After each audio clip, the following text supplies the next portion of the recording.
Hey, what is up YouTube? Welcome back to the channel. So today we are reading chapter 3, Taking Responsibility from the Trading in the Zone book by Mark Douglas. This is 24 pages long, so let's jump right into it. Although the words taking responsibility sounds simple, the concept is neither easy to grasp nor easy to put into practice in your trading. We have all heard the words and been confronted with the need to take responsibility so many times in our lives that it is easy to take for granted that we know exactly what the phrase means. Taking responsibility in your trading and learning the appropriate principles of success are inextricably connected. You have to understand with every fiber of your being the ways in which you are and are not responsible for your success as a trader. Only then can you take on the characteristics that will allow you to join the select group of traders who are consistently successful in the markets.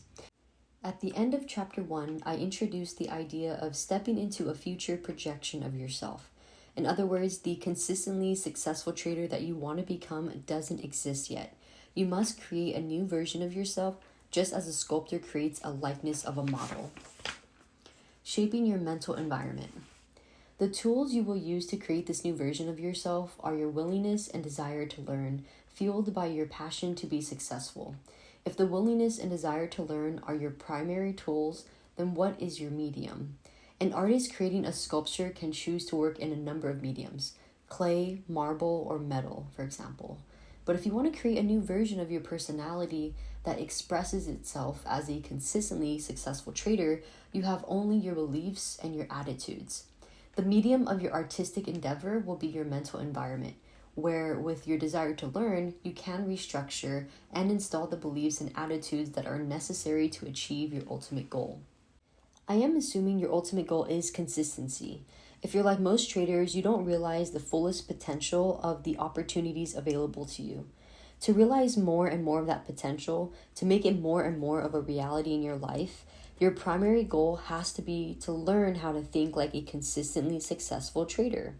Remember, the best traders think in a number of unique ways. They have acquired a mental structure that allows them to trade without fear and at the same time keeps them from becoming reckless and committing fear-based errors.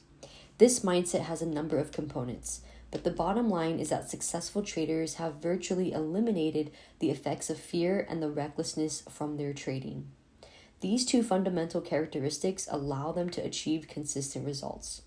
When you acquire this mindset, you too will be able to trade without fear. You will no longer be susceptible to the multitude of fear-based errors that come from rationalizing, subconsciously distorting information, hesitating, jumping the gun, or hoping. Once the fear is gone, there just won't be a reason to make these errors, and as a result, they will virtually disappear from your trading. However, eliminating fear is only half the equation. The other half is the need to develop restraint. Excellent traders have learned that it is essential to have internal discipline or a mental mechanism to counteract the negative effects of euphoria or the overconfidence that comes from a string of winning trades. For a trader, winning is extremely dangerous if you haven't learned how to monitor and control yourself. If we start from the premise that to create consistency, traders must focus their efforts on developing a trader's mindset, then it is easy to see why so many traders don't succeed. Instead of learning to think like traders, they think about how they can make more money by learning about the markets. It's almost impossible not to fall into this trap. There are a number of psychological factors that make it very easy to assume that it's what you don't know about the markets that causes your losses and lack of consistent results. However, that's just not the case. The consistency you seek is in your mind, not in the markets. It's attitudes and beliefs about being wrong, losing money, and the tendency to become reckless when you're feeling good that cause most losses, not technique or market knowledge. For example, if you could choose one of the following 2 traders to manage your money, which one would you pick? The first trader uses a simple, possibly even mediocre trading technique, but possesses a mindset that is not susceptible to subconsciously distorting market information, hesitating, rationalizing, hoping, or jumping the gun. The second trader is a phenomenal analyst, but is still operating out of the typical fears that make him susceptible to all of the psychological maladies that the other trader is free of. The right choice should be obvious. The first trader is going to achieve far better results with your money. Attitude produces better overall results than analysis or technique.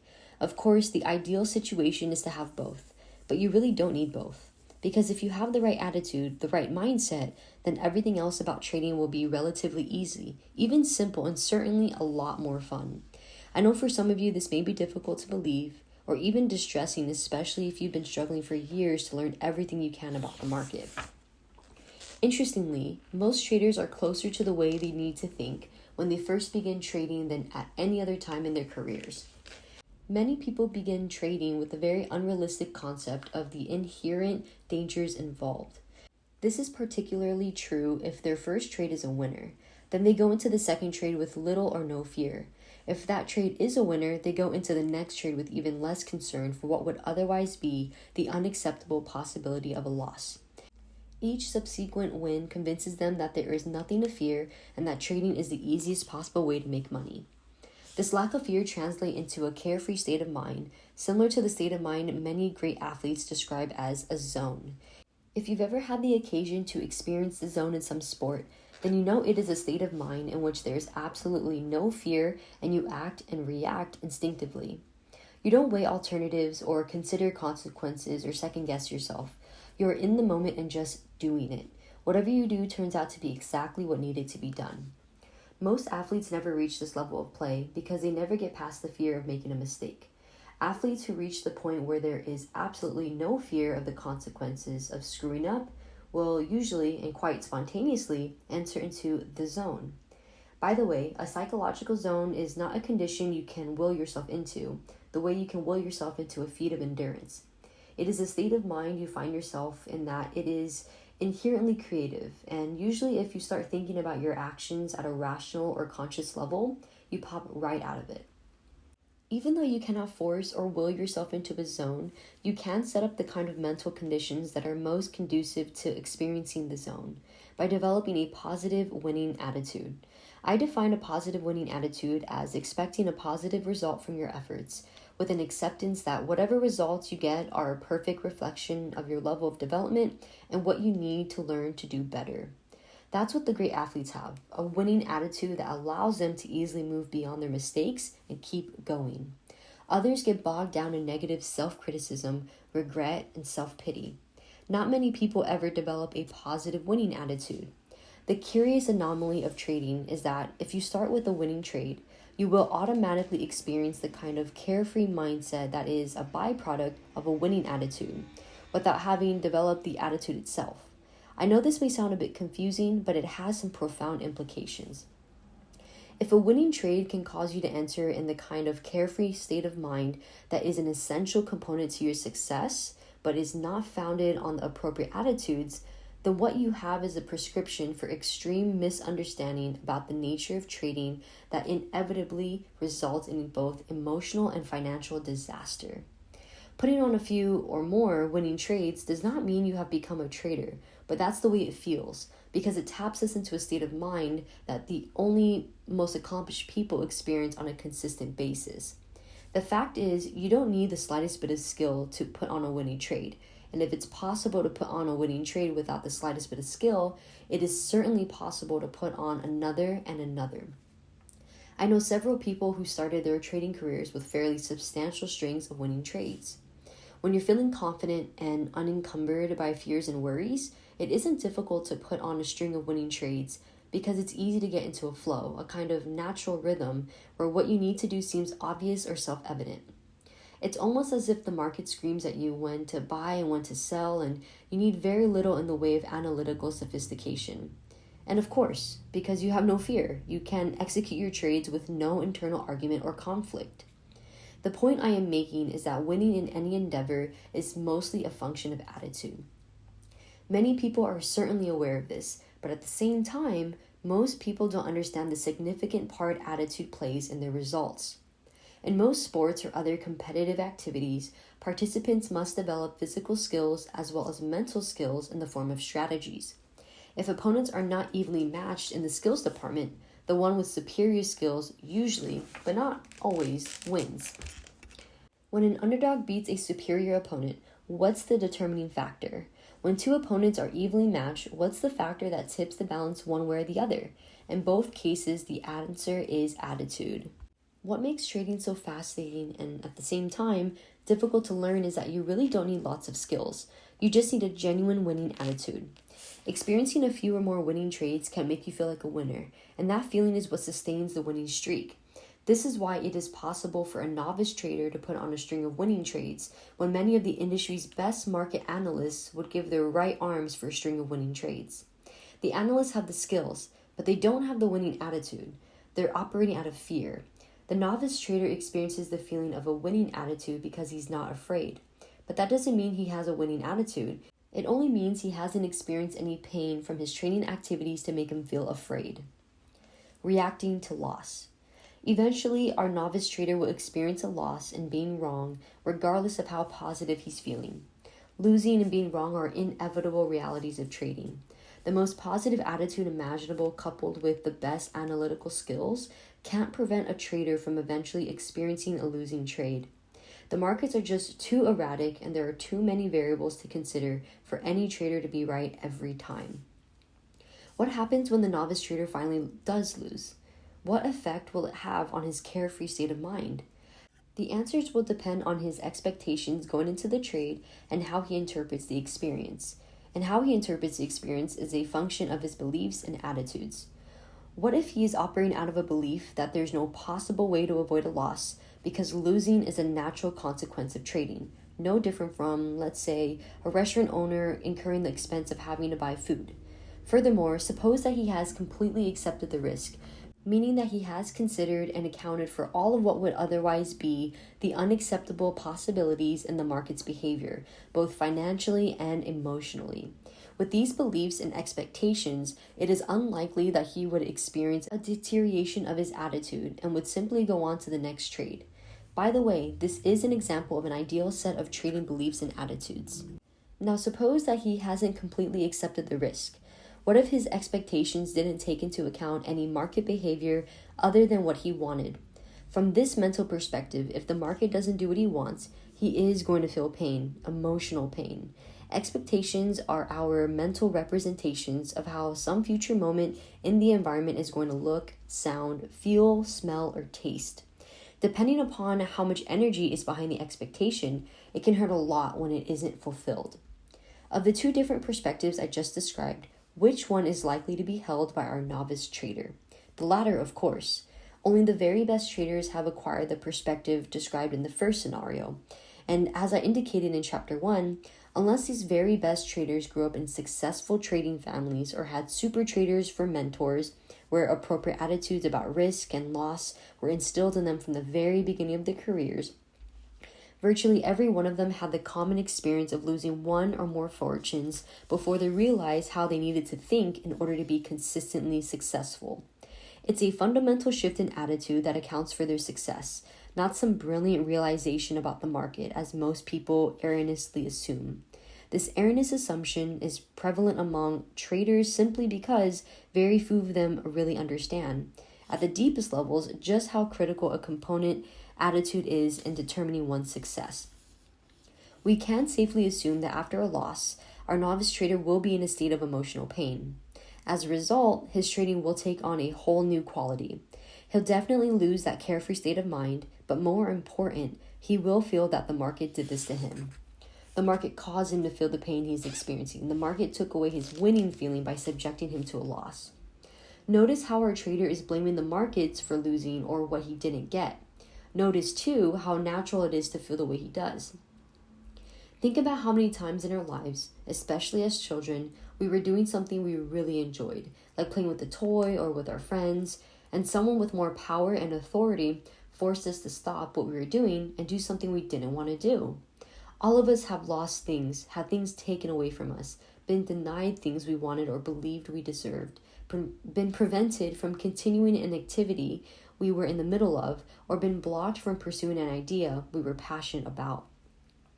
The point is that in many of these situations, we did not need to take personal responsibility for what happened to us or for the pain we experienced because we were powerless to do anything about it.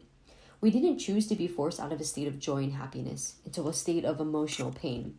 The decision was out of our hands, against our will, and usually quite abrupt. Even though we may have been told we were responsible for what was happening to us, we may not have believed it or understood what it meant. What's tangible and what we can most easily relate to is that we were having fun and someone or something took us out of that and into pain. It wasn't our choice. The cause of our pain came to us from the outside. Therefore, whatever force acted upon us in that moment was to blame. We learned not only that, feeling good can instantly be replaced with feeling that through no fault of our own, we also learned about betrayal. We felt betrayed because many of these situations were completely unexpected or unanticipated, meaning we were unprepared for how some people in our lives had the potential to behave. If their behavior caused us to flip into a state of emotional pain, then we quite naturally would have felt betrayed.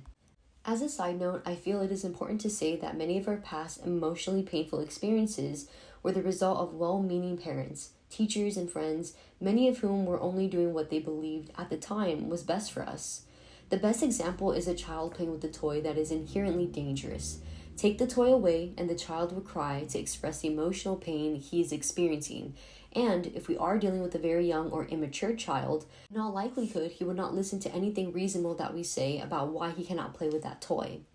But at the same time, many people are born to immature and unreasonable parents or encounter emotionally disturbed teachers, coaches, and employees who subconsciously or intentionally inflict their personal problems on anyone they perceive as having less power. What's even worse is many of the people who have a tendency toward victimizing others are also clever enough to do it in a way that makes their victims believe they caused their own pain. In any case, whether our painful experiences are the result of an act of love or intentionally inflicted is something each of us will have to determine for ourselves. The bottom line is that, as adults, when we get into a trading mode, we don't realize how natural it is to associate the instantaneous shift from joy to pain that we experience so often as children with the same instantaneous shift from joy to pain that occurs when we trade. The implications are that if we haven't learned to accept the inherent risks of trading and don't know how to guard against making these natural connections between our past and the present, we will end up blaming the market for our results instead of taking responsibility for them. Even though most people who trade consider themselves responsible adults, only the very best traders have reached a point where they can and do accept complete responsibility for the outcome of any particular trade. Everyone else, to one degree or another, assumes they are taking responsibility, but the reality is that they want the market to do it for them. The typical trader wants the market to fulfill his happiness, his hopes, and dreams. Society may work this way, but the markets certainly don't. In society, we can expect other people to behave in reasonable and responsible ways. When they don't, and if we suffer as a result, society makes remedies available to rectify the imbalance and make us whole again. The market, on the other hand, has no responsibility to give us anything or do anything that would benefit us. This may not be the way markets are advertised and certainly not the impression they want to project, but the reality is every trader who participates in the markets does so for his own benefit. The only way one trader can benefit is if some other trader loses, whether the loss is in actual dollars as in a futures trade or lost opportunity as in a stock trade. When you put on a trade, it is in anticipation of making money. Every other trader in the world who puts on a trade does so for the same reason. When you look at your relationship with the market from this perspective, you could say that your purpose is to extract money from the markets, but by the same token, the market's sole purpose is to extract money or opportunity from you. If the market is a group of people interacting to extract money from one another, then what is the market's responsibility to the individual trader? It has no responsibility other than to follow the rules it has established to facilitate this activity. The point is, if you have ever found yourself blaming the market or feeling betrayed, then you have not given enough consideration to the implications of what it means to play a zero-sum game. Any degree of blaming means you have not accepted the reality that the market owes you nothing, regardless of what you want or think or how much effort you put into your trading. In the market, typical social values of exchange do not come into play. If you don't understand this and find a way to reconcile the differences between the social norms you grew up with and the way the market works, you will continue to project your hopes, dreams, and desires onto the market believing it's going to do something for you. When it doesn't, you feel angry, frustrated, emotionally distraught, and betrayed. Taking responsibility means acknowledging and accepting at the deepest part of your identity that you, not the market, are completely responsible for your success or failure as a trader. Granted, the market's purpose is to separate you from your money, but in the process of doing so, it also provides you with an endless stream of opportunities for you to take money from it. When prices move, that movement represents the collective actions of everyone participating at that moment. The market also generates information about itself. It makes it extremely easy to enter and exit trades, depending, of course, on the number of people participating. From the individual's perspective, price movement, information, and the ability to enter and exit trades represents opportunities to see something and to act on what you perceive. During each moment the markets are open, you have an opportunity to enter a position, lighten up a position, add to a position, or exit a position. These are all opportunities to enrich yourself by taking profits, or at least cutting your losses. Let me pose a question to you. Do you feel responsible for fulfilling some other trader's expectations, hopes, dreams, and desires? Of course you don't. It sounds absurd to even ask. However, if you ever find yourself blaming the market and feeling betrayed, that is essentially what you are doing. You are expecting the collective actions of everyone participating in the market to make the market act in a way that gives you what you want. You have to learn for yourself how to get what you want out of the markets. The first major step in this learning process is taking complete and absolute responsibility. Taking responsibility means believing that all of your outcomes are self-generated, that your results are based on your interpretations of market information, the decisions you make, and the actions you take as a result. Taking anything less than complete responsibility sets up two major psychological obstacles that will block your success. First, you will establish an adversarial relationship with the market that takes you out of the constant flow of opportunities. Second, you will mislead yourself into believing that your trading problems and lack of success can be rectified through market analysis. Let's consider the first obstacle. When you project any degree of responsibility onto the market for giving you money or cutting your losses, the market can all too easily take on the quality of an adversary or enemy. Losing when you expected the market to do something different from what you did will tap you into the same childlike feelings of pain, anger, resentment, and powerlessness that all of us felt when someone took something away from us, didn't give us what we wanted, or wouldn't let us do what we wanted. No one likes to feel denied, especially if we believe that getting what we want will make us happy. In each of these situations, something or someone outside of us prevented us from expressing ourselves in some particular way. In other words, some outside force was acting against the inner force of our desires and expectations. As a result, it feels natural to assign the market the power of an outside force that either gives or takes away. But consider the fact that the market presents its information from a neutral perspective. That means the market doesn't know what you want or expect, nor does it care unless, of course, you trade the kind of position that can have a major impact on prices. Otherwise, each moment, each bid, and each offer gives you the opportunity to do something. You can put on a trade, take profits, or take off a loser. This is also true for those of you who are floor traders and are personally known to other floor traders who may also know your position and, to your detriment, purposefully take advantage of that knowledge. It just means that you have to be faster and more focused, or take whatever limitations you have in these areas into consideration and trade accordingly. From the market's perspective, each moment is neutral. To you, the observer, every moment and price change can have meaning. But where do these meanings exist? The meanings are based on what you've learned and exist in your mind, not in the market. The market doesn't attach meanings or interpret the information it generates about itself, although there are always individuals who will offer an interpretation if you're willing to listen. Furthermore, the market doesn't know how you define an opportunity or a loss. The market doesn't know whether you perceive it as an endless stream of opportunities to enter and exit trades for both profits and losses of each and every moment, or whether you perceive it as a greedy monster ready and willing in any given moment to devour your money. If you perceive the endless stream of opportunities to enter and exit trades without self-criticism and regret, then you will be in the best frame of mind to act in your own best interests and learn from your own experiences. On the other hand, if what you perceive in market information is painful in some way, then you will naturally try to avoid that pain by either consciously or subconsciously blocking that information from your awareness. In the process of blocking that information, you'll systematically cut yourself off from any number of opportunities to enrich yourself. In other words, you cut yourself off from the opportunity flow. Furthermore, it will feel like the market is against you, but only if you expect it to do something for you, or if you believe that it owes you something. If someone or something is against you and causes you pain, how are you likely to respond? You'll feel compelled to fight. But what exactly are you fighting? The market is certainly not fighting you. Yes, the market wants your money, but it also provides you the opportunity to take as much as you can. Although it may feel as if you are fighting the market or it is fighting you, the reality is you are simply fighting the negative consequences of not fully accepting that the market owes you nothing and that you need to take advantage of the opportunities it presents by yourself.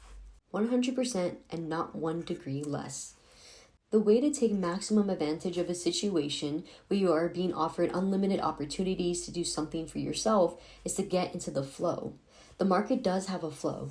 It is often erratic, especially in the shorter time frames, but it does display symmetrical patterns that repeat themselves over and over again.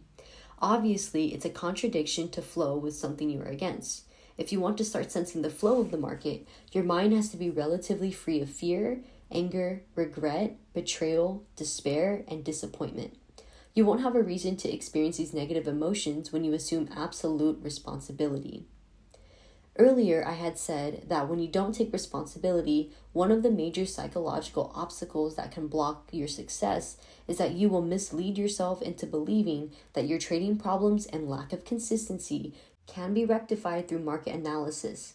To illustrate this point, let's go back into our novice trader who started out with a carefree state of mind until he experienced his first loss. After winning with such ease and effortlessness, the abrupt shift to emotional pain can be quite shocking. Not shocking enough, however, to quit trading. Besides, in his mind, the situation wasn't his fault anyways. The market did it to him. Instead of quitting, the great feeling that he experienced when he was winning will be fresh in his mind and will inspire him with a sense of determination to continue trading. Only now he's going to be smarter about it. He's going to put some effort into it and learn everything he can about the markets.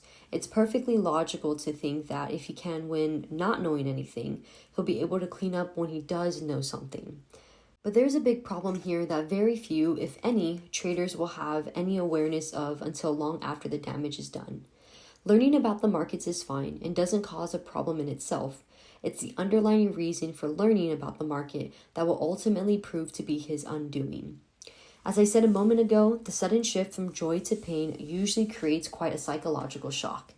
Very few people ever learn how to reconcile these kinds of experiences in a healthy way. Techniques are available, but they aren't widely known. The typical response in most people, especially in the type of person attracted to trading, is revenge. For traders, the only way to extract that revenge is to conquer the market. And the only way to conquer the market is through market knowledge, or so they think. In other words, the underlying reason for why the novice trader is learning about the market is to overcome the market, to prove something to it and himself, and most important, to prevent the market from hurting him again. He is not looking at the market simply as a means to give him a systematic way of winning, but rather as a way to either avoid pain or prove something that has absolutely nothing to do with looking at the market from an objective perspective. He doesn't realize it, but as soon as he made the assumption that knowing something about the market can prevent him from experiencing pain or can help satisfy his desire for revenge or to prove something, he sealed his fate to become a loser. In effect, what he has done is set up an irreconcilable dilemma. He is learning how to recognize and understand the market's collective behavior patterns, and that's good. It does even feel good. He's inspired because he assumes he's learning about the market in order to become a winner. As a result, he will typically go on a knowledge quest, learning about trend lines, chart patterns, support and resistance, candlesticks, market profiles, point and line charts, Elliott waves, Fibonacci retracements, oscillators, relative strength, stochastics, and many more technical tools too numerous to mention. Curiously, even though his knowledge has increased, he now finds that he's developed problems executing his trades. He hesitates, second guesses himself, or doesn't put on a trade at all, in spite of any number of clear signals to do so. It's all frustrating, even maddening, because what's happened doesn't make sense. He did what he was supposed to do, he learned, only to find that the more he learned, the less he took advantage of. He would never believe that he did anything wrong by devoting himself to learning. He simply did it for the wrong reasons. He won't be able to trade effectively if he is trying to prove something or anything for that matter. If you have to win, if you have to be right, if you can't lose or can't be wrong, you will cause yourself to define and perceive categories of market information as painful. In other words, you will view as painful any information the market generates that is in opposition to what will make you happy. The dilemma is that our minds are wired to avoid both physical and emotional pain, and learning about the markets will not compensate for the negative effects our pain avoidance mechanisms have on our trading. Everybody understands the nature of avoiding physical pain. Accidentally set your hand on a hot burner and your hand moves away from the heat automatically. It's an instinctive reaction. However, when it comes to avoiding emotional pain and the negative consequences it creates, especially for traders, very few people understand the dynamics. It's absolutely essential to your development that you understand these negative effects and learn how to take conscious control in a way that helps you fulfill your goals. Our minds have a number of ways to shield us from information that we have learned to perceive as painful. For example, at a conscious level, we can rationalize, justify, or make a case for staying in a losing trade. Some of the more typical ways we do this are to call our trading buddies, talk to our broker, or look at indicators we never use, all for the express purpose of gathering non-painful information in order to deny the validity of the painful information.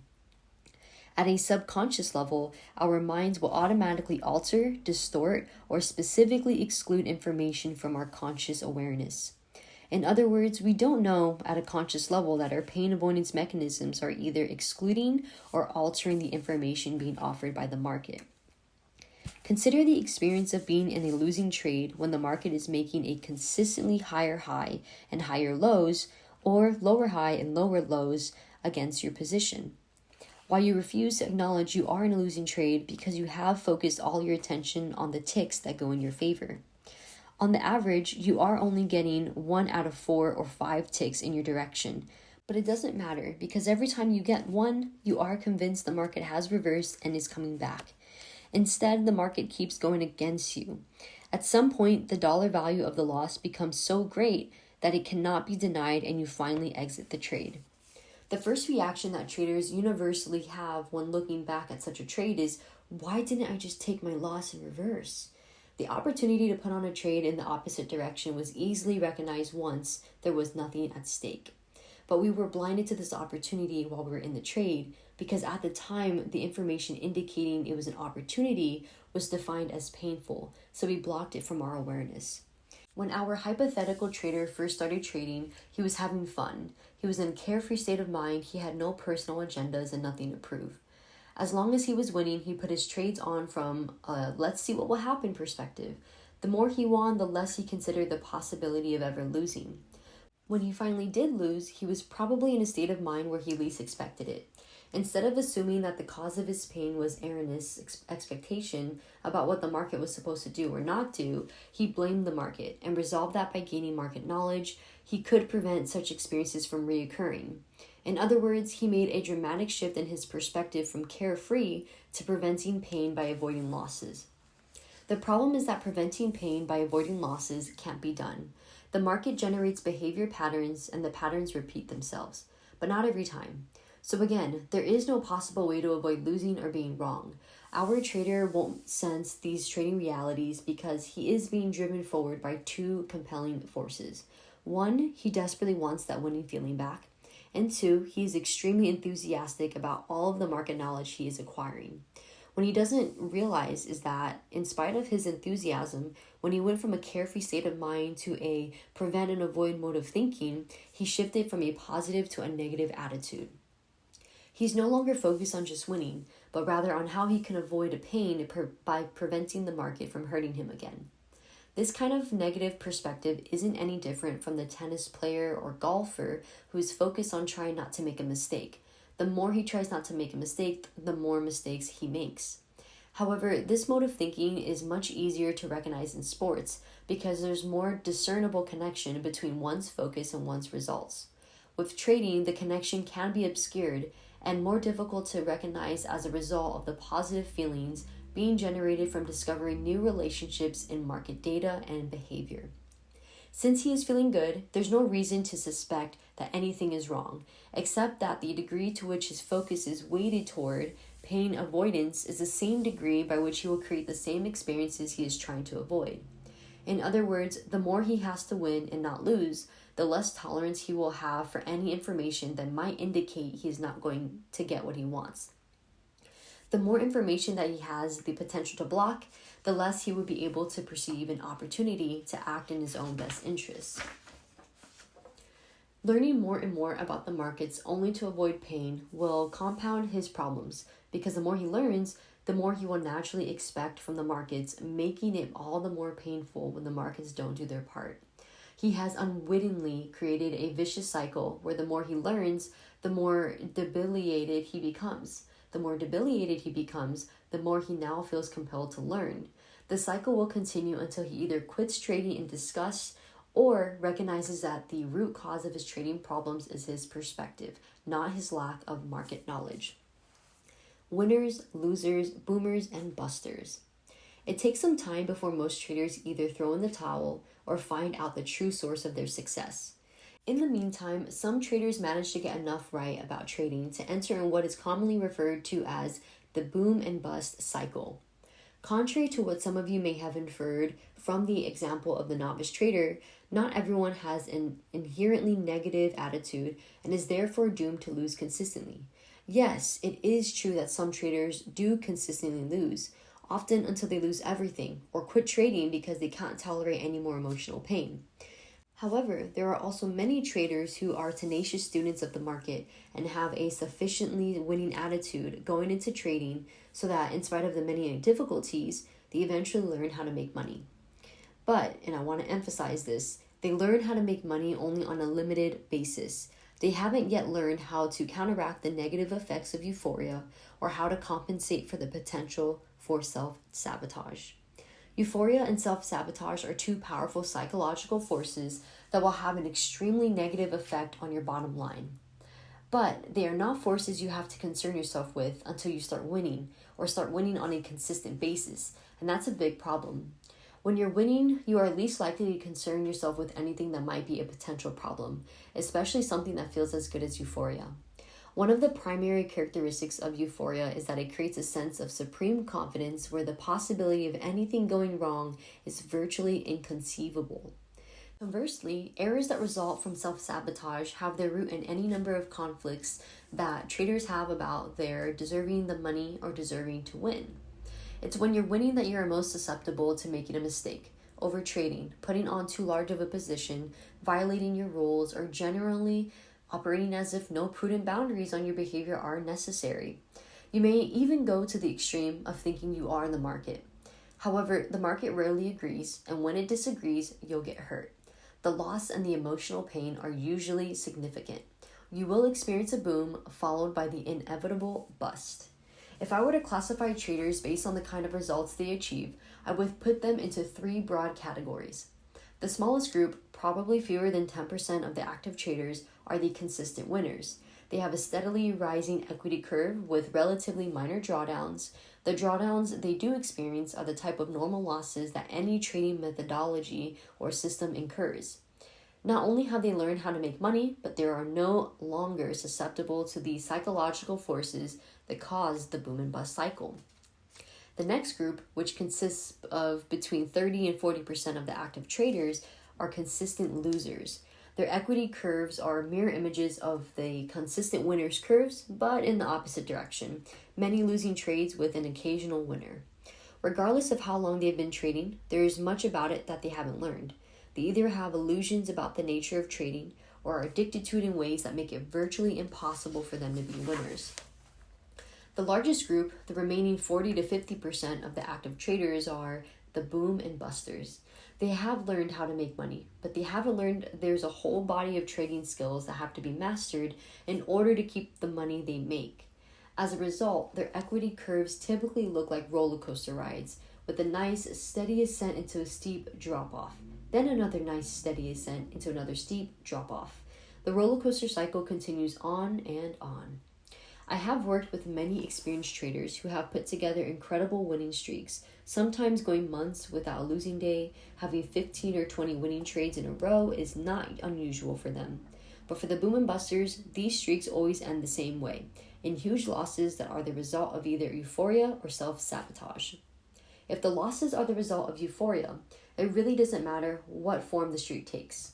A number of wins in a row, a steadily rising equity curve, or even one winning trade. Everyone seems to have a different threshold for when overconfidence or euphoria starts to take hold of the thinking process. However, the moment euphoria takes hold, the trader is in deep trouble. In a state of overconfidence or euphoria, you can't perceive any risk because euphoria makes you believe that absolutely nothing can go wrong. If nothing can go wrong, there's no need for rules or boundaries to govern your behavior. So putting on a larger than usual position is not only appealing, it's compelling. However, as soon as you put on the larger than usual position, you're in danger. The larger the position, the greater the financial impact small fluctuations in price will have on your equity.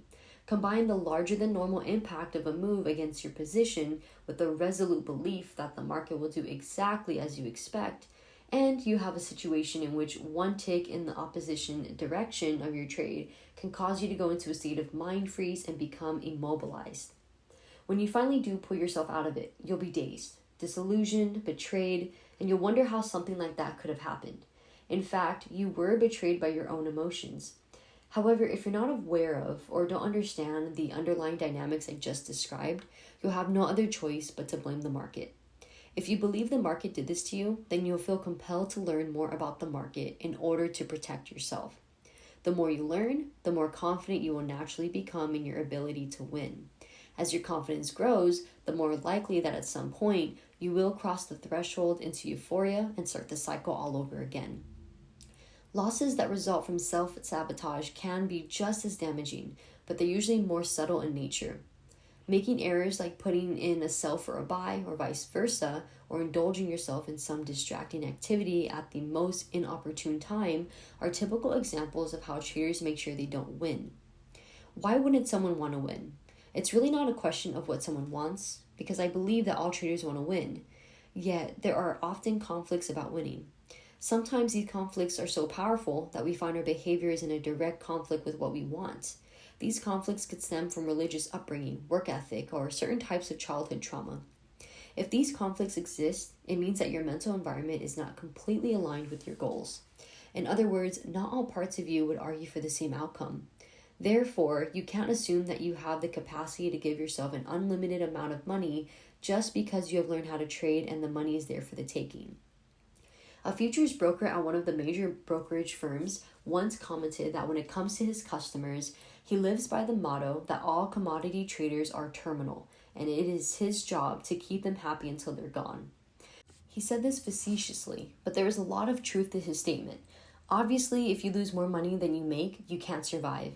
What's less obvious, and one of the mysteries of being successful, is that if you win, you may still be terminal. That is, if you win and you haven't learned how to create a healthy balance between confidence and restraint, or you haven't learned how to recognize and compensate for any potential you have to self-destruct, you will sooner or later lose. If you are among those in the boom and bust cycle, consider this. If you could redo every losing trade that was the result of an error or recklessness, how much money would you have now? Based on these recalculated results, what would your equity curve look like? I'm sure many of you would fall into the category of consistent winners.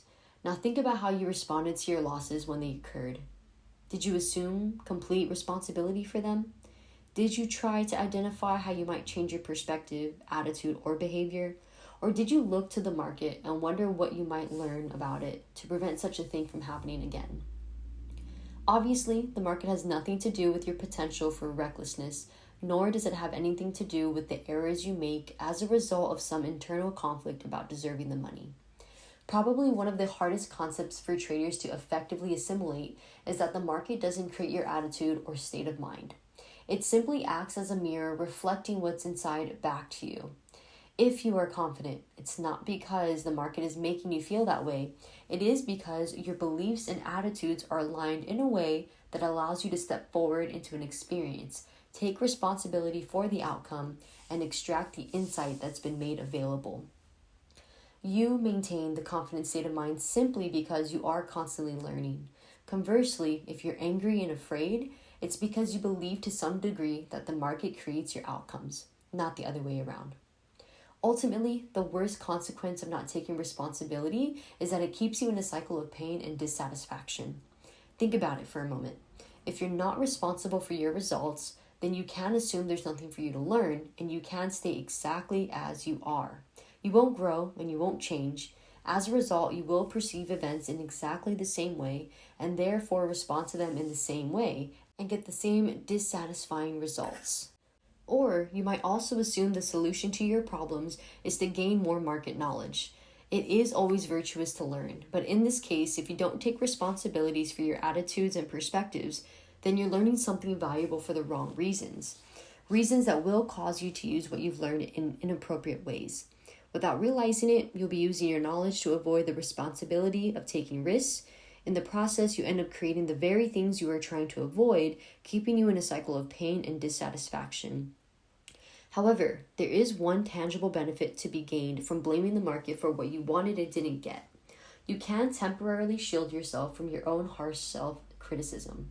I say temporarily because when you shift responsibility, you cut yourself off from whatever you needed to learn from the experience. Remember, our definition of a winning attitude, a positive expectation of your efforts with an acceptance with whatever results you get, are a perfect reflection of your level of development and what you need to learn to do better. If you shift the blame in order to block the painful feelings that result from beating yourself up, all you've done is put an infected band-aid on the wound. You may think you have solved the problem, but the problem is only going to resurface later, worse than before. It has to, simply because you haven't learned anything that would cause you to make the kind of interpretations that will result in a more satisfying experience. Did you ever wonder why leaving money on the table is often more painful than taking a loss? When we lose, there are any number of ways in which we can shift the blame to the market and not accept responsibility. But when we leave money on the table, we can't blame the market.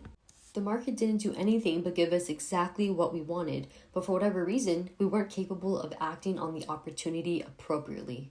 In other words, there's no way to rationalize the pain away. You are not responsible for what the market does or doesn't do, but you are responsible for everything else that results from your trading activities. You are responsible for what you have learned as well as for everything you haven't learned yet that's waiting to be discovered by you.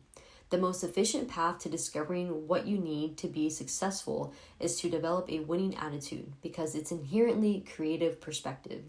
Not only does a winning attitude open you up to what you need to learn, it also produces the kind of mindset that is most conducive to discovering something no one else has experienced. Developing a winning attitude is the key to your success. The problem for many traders is that either they think they already have one when they don't, or they expect the market to develop the attitude for them by giving them winning trades. You are responsible for developing your own winning attitude. The market is not going to do anything for you, and I want to be as empathetic as I can. No amount of market analysis will compensate for developing a winning attitude if you lack one. Understanding the markets will give you the edge you need to create some winning trades, but your edge won't make you a consistent winner if you don't have a winning attitude. Certainly, one could argue that some traders lose because they don't understand enough about the markets, and therefore they usually pick the wrong trades. As reasonable as this may sound, it has been my experience that traders with losing attitudes pick the wrong trades regardless of how much they know about the markets. In any case, the result is the same. They lose. On the other hand, traders with winning attitudes who know virtually nothing about the markets can pick winners. And if they know a lot about the markets, they can pick even more winners. If you want to change your experience of the markets from fearful to confident, if you want to change your results from an erratic equity curve to a steadily rising one, the first step is to embrace the responsibility and stop expecting the market to give you anything or do anything for you. If you resolve from this point forward to do it all by yourself, the market can no longer be your opponent.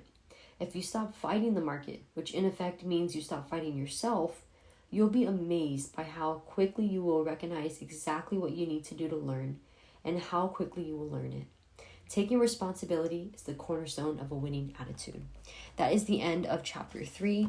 Thank you guys so much for listening or reading along. I truly do appreciate your time and support. And as always, I wish you nothing but the best and most success in everything you do.